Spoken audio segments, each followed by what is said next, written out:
A new report from the New York Times details how several aides from the Bernie Sanders campaign have chosen to officially sell out. And they've launched a super PAC to support Joe Biden, and not just to support Joe Biden, specifically to rally progressives around Joe Biden by using a super PAC. Let that kind of sink in for a moment. Now, this isn't the first time that this has happened. Back in 2016, Simone Sanders, who you now know as the press spokesperson for Joe Biden, after she left Bernie's campaign in 2016, she joined a super PAC, Priorities USA, which was a top organization, a super PAC that worked on behalf of Hillary Clinton. So, it's not like we were under this impression that everyone who was in Bernie's campaign was 100% pure and they were in this for altruistic reasons. There are people who are career-minded and opportunistic that you have to look out for. But this time, how quickly they've chosen to show their true colors and the approach that they're taking to, facilitate the goal that they want, it's it's a little shocking, to be honest.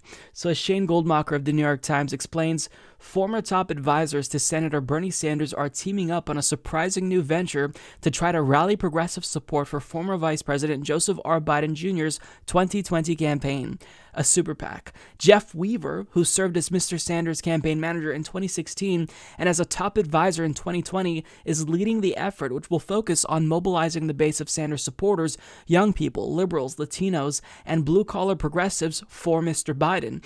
Other top Sanders officials from the 2020 race who will be involved include Chuck Rocha, a senior advisor who focused on Latino outreach, Tim Tagaris, who oversaw digital strategy and fundraising, and Shelley Jackson, a California strategist for the campaign. Mark Longabaugh, who worked for Mr. Sanders in 2016 but left the 2020 campaign early on, is also part of the new group. Mr. Sanders has railed for years against super PACs, which can accept unlimited donations, emphasizing his reliance on millions of small contributions from supporters online to fuel his two presidential bids. The senator is not supportive of super PACs. He is not supportive of this super PAC, Mr. Weaver said in an interview Tuesday. He certainly would prefer we had not done it through a super PAC, he added. Each of us has to make our own decision about how to move forward. Mr. Weaver said that given the short time frame until the general election, this was the most efficient way for the Sanders movement to lock in some of the gains progressives have made by electing Mr. Biden and ousting President Trump. Mr. Sanders declined to comment on the new group. His spokesman, Mike Koska, said that Bernie has always opposed the creation of super PACs and his position has not changed. This is an effort completely independent of him and his campaign. Now, there is so much that I have to say about this, but first, we've got to get to the name of this super PAC. It's called A Future to Believe in PAC. They're literally ripping off the campaign slogan from Bernie Sanders in 2016 to promote the campaign of an alleged rapist in cognitive decline.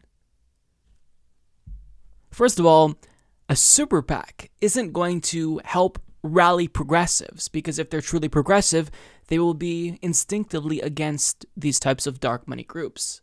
Second of all, you don't get to co-opt the language of the movement that you worked for if you're not actually going to be principled and follow the ideals of the Sanders movement.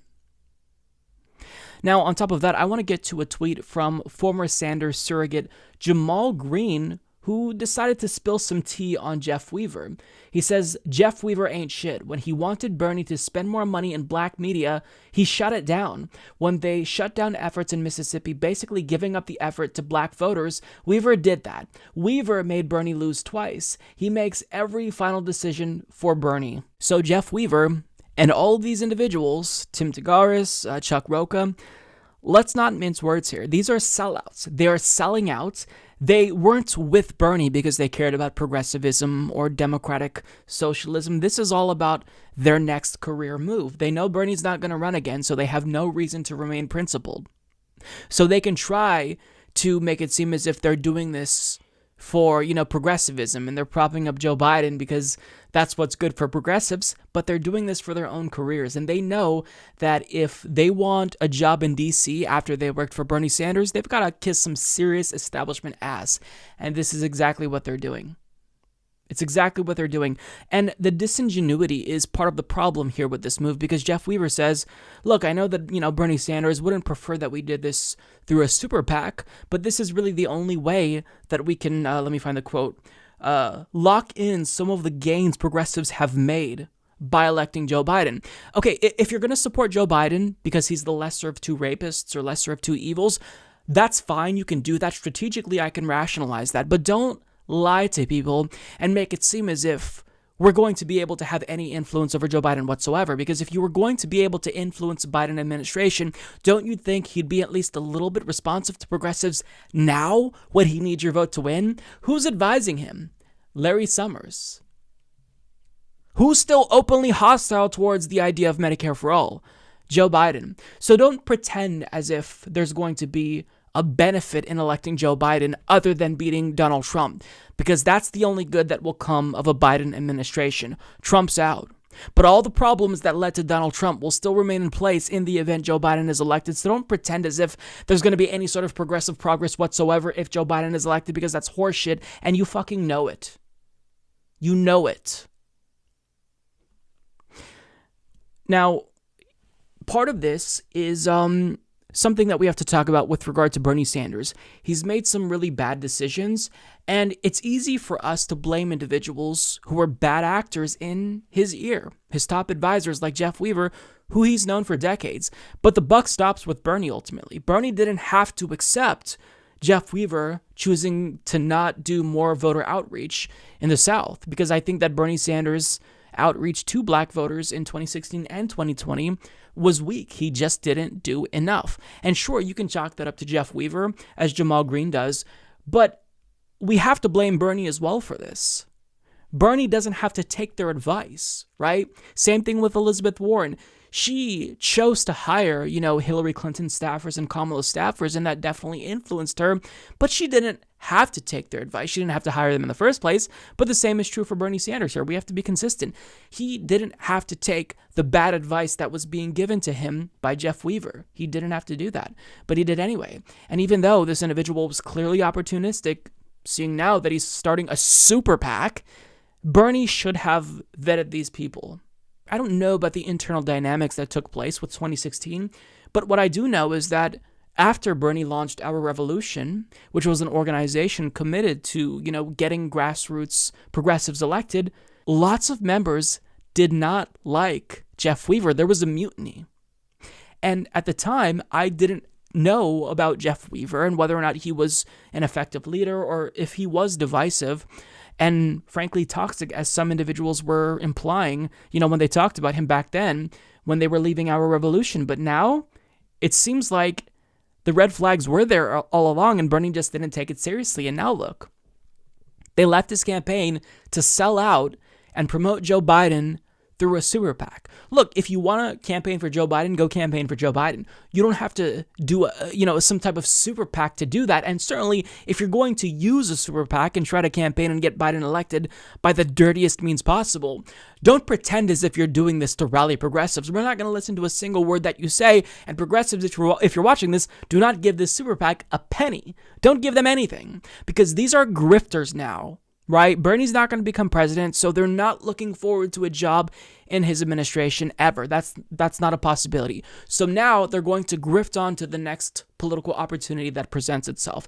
It's frustrating because I want to believe that anyone who worked for Bernie Sanders, they believed in the message. They were idealistic. They were doing it for altruistic reasons. But the reality is that Washington, D.C. really is a swamp, for lack of a better word. And there were a lot of people who were just in it for a job and a spot in his administration. And I don't necessarily know how many people were there for that. I know there are some individuals who I genuinely believe in who were doing this for principled reasons. Breonna Joy Gray, Nina Turner, they're the real deal. David Sirota also, they're the real deal.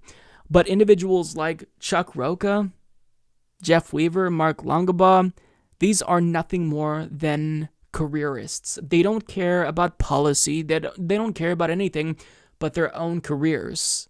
Nothing proves how opportunistic they are more than this move that they just made. Because again, it's not like they're just going out and endorsing Joe Biden and trying to, ramp up support for him. They're starting a super PAC, a dark money super PAC, so they can raise unlimited sums of money on behalf of Joe Biden to influence progressives of all people. No, that's not going to happen. We see right through you. This is transparent. You're doing this for a career.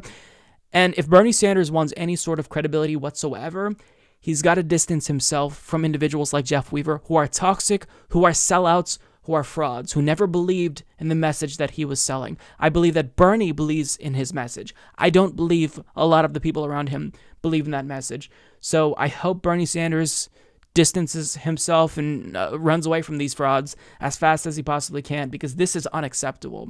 There's no explanation. There's no logic behind this other than they want a job in politics, for the foreseeable future, and they never cared about progressive policies.